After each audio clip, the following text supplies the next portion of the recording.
अस्सलाम वालेकुम दोस्तों। Welcome to our channel. ये बात जून 2017 की है।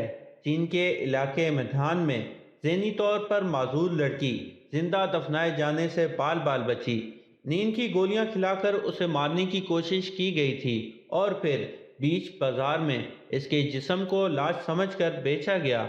एक आदमी ने उसे खरीद भी लिया ताकि अपने भतीजे की लाश से उसकी शादी करवा सके।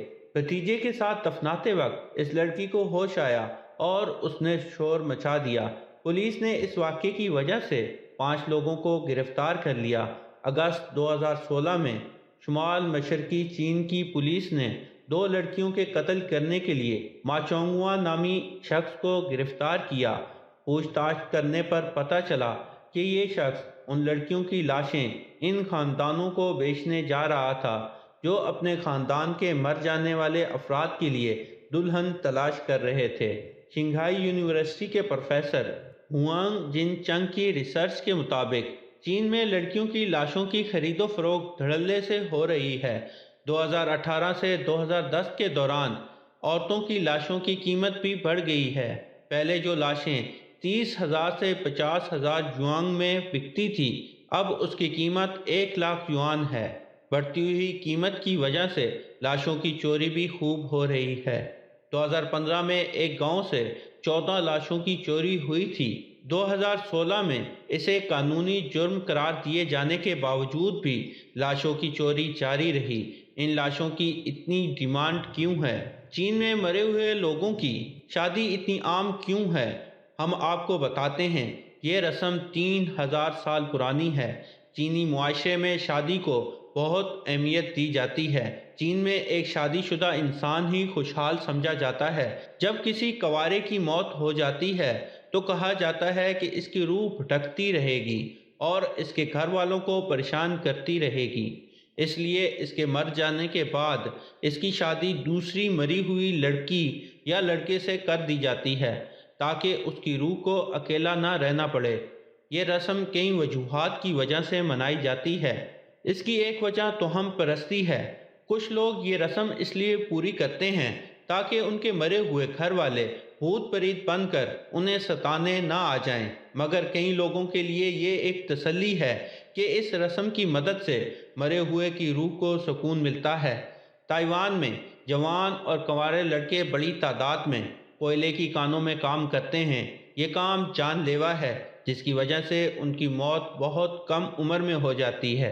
उनके माँ बाप को अफसोस रह जाता है कि उनके बेटे ने उनकी देखभाल के लिए अपनी ज़िंदगी की तमाम खुशियाँ कुर्बान कर दी। इसलिए वो उनकी मौत के बाद शादी करवा देते हैं ताकि ज़िंदगी के बाद उसे वो सुख मिल सके जो उसे ज़िंदा रहते हुए नहीं मिल सका। ऐसी शादियों के पीछे एक और वजह भी है। चीन में कंवारों और ख़ास तौर पर कंवारी औरतों का माशरती बाइकाट है। कंवारे मर्दों या लड़कों को ख़ानदानी कब्रिस्तान में दफन करना मना है और कंवारी औरतों और लड़कियों की तो आखिरी रसूमात करना ही मना है। मरने के बाद उनकी शादी कर दी जाती है ताकि उसे इज्जत से दफनाया जा सके। चीन में ख़ानदान में मरने वाले अफराद के नाम पलकों पर लिखकर देवताओं की मूर्तियों के सामने रख दिया जाता है। मरने वाली औरतों के नाम उनके ससुराल में रखे जाते हैं।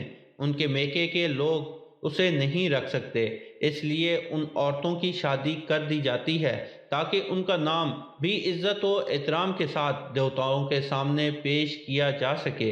ये शादियां पहले 2 मरे हुए लोगों के दरमियान होती थी, लेकिन बाद में एक जिंदा और एक मरे हुए इंसान के दरमियान भी होने लगी। ऐसे लोग जो किसी से प्यार करते हों और उसकी मौत हो जाए तो उसकी रूह से शादी कर लेते हैं। कोई मर्द कंवारा मर जाता है तो उसकी शादी एक जीती जागती औरत के साथ कर दी जाती है ताकि उसके माँ बाप को बहू मिल सके। चीन में ये भी माना जाता है कि जब तक बड़े बहन भाई की शादी न हो तब तक छोटे की नहीं हो सकती। इसलिए बड़ा अगर कोई चल बसे तो उसे किसी जिंदा या मुर्दा इंसान से ब्याह दिया जाता है ताकि कम से कम छोटे की शादी हो सके। ताइवान में जब कोई कंवारी लड़की मर जाती है तो उसके बाल, नाखून और कुछ पैसे लाल कपड़े में बांधकर सड़क पर रख दिए जाते हैं। راہ چلتا کوئی لڑکا اگر اسے اٹھا لے تو اس کی شادی اس مردہ لڑکی سے کر دی جاتی ہے۔ اس لڑکے کو کسی زندہ لڑکی سے پیار یا شادی کی اجازت اس صورت میں ہوتی ہے اگر وہ مردہ لڑکی کو اپنی پہلی بیوی مان لے۔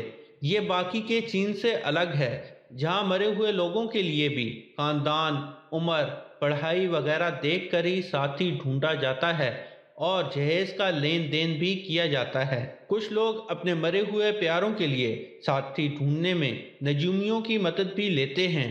اگر دو مرے ہوئے لوگوں کے درمیان شادی ہو تو لڑکی کو قبر سے نکال کر لڑکے کی قبر میں رکھ دیا جاتا ہے۔ اگر دونوں میں سے ایک زندہ ہو تو اس کی شادی لاش سے ہوتی ہے یا ایک سفید مرغے یا بانس کے پتلے سے ہوتی ہے جو مرے ہوئے کی پرچھائی ہوتی ہے۔ دلہا دلہن کے گھر والے ان کے لیے کاغذ کے گھر اور فرنیچر وغیرہ بناتے ہیں تاکہ انہیں رہنے میں کوئی مشکل نہ ہو۔ تو ہم پرستی کے علاوہ اس رسم کی وجہ مرنے والوں کے لیے پیار اور ان کا بھلا چاہنا ہی ہوتا ہے۔